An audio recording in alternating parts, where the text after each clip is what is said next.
ये बच्चों के लिए एक भारतीय लोक कथा है। बहुत समय पहले नीलगिरी पहाड़ियों के नीचे एक शंग्रीला नाम का राज्य था। वहाँ का राजा ऋषिराज बहुत दयालु और मेहनती राजा था, जिसकी वजह से पूरे राज्य में खुशहाली थी।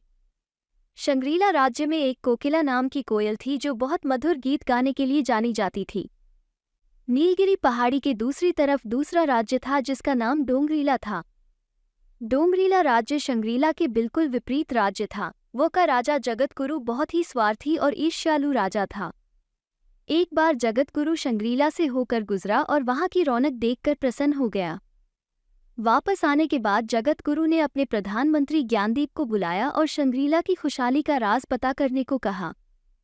ज्ञानदीप ने 10 दिन तक शंग्रीला का भ्रमण किया और वापस आकर जगतगुरु को बताया कि शंग्रीला की खुशहाली का राज एक कोयल है जो दिन रात सुरीला गाना गाती है। ये सुनकर जगतगुरु सोचने लगा कि किस तरह उस कोयल को हासिल किया जाए। वो युद्ध नहीं कर सकता था क्योंकि शंग्रीला की सेना बहुत ताकतवर थी, इसलिए उसने एक चाल सोची। जगतगुरु एक साधु बनकर शंग्रीला के राजा ऋषिराज के महल में गया। साधु को आया देखकर ऋषिराज ने उसका खूब अतिथि सत्कार किया। अगले दिन वापस आने से पहले साधु के भेष में जगतगुरु ने ऋषिराज से कुछ दिनों के लिए कोकिला को अपने साथ ले जाने की इच्छा प्रकट की।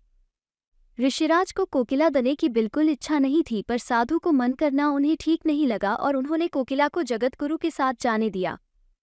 वापस आकर जगतगुरु ने कोकिला को सोने के पिंजरे में डाल दिया और उसका गाना सुनने का इंतजार करने लगा। 1 महीने बीता पर कोकिला के कंठ से आवाज नहीं निकली।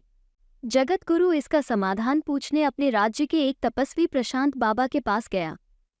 वहाँ प्रशांत बाबा ने उसे समझाया कि शंग्रीला की खुशहाली का राज कोकिला नहीं बल्कि ऋषिराज का दयालु और मेहनती स्वभाव है। प्रशांत बाबा ने जगतगुरु से अपने स्वार्थी स्वभाव को छोड़कर कोकिला को वापस लौटाने की सलाह दी।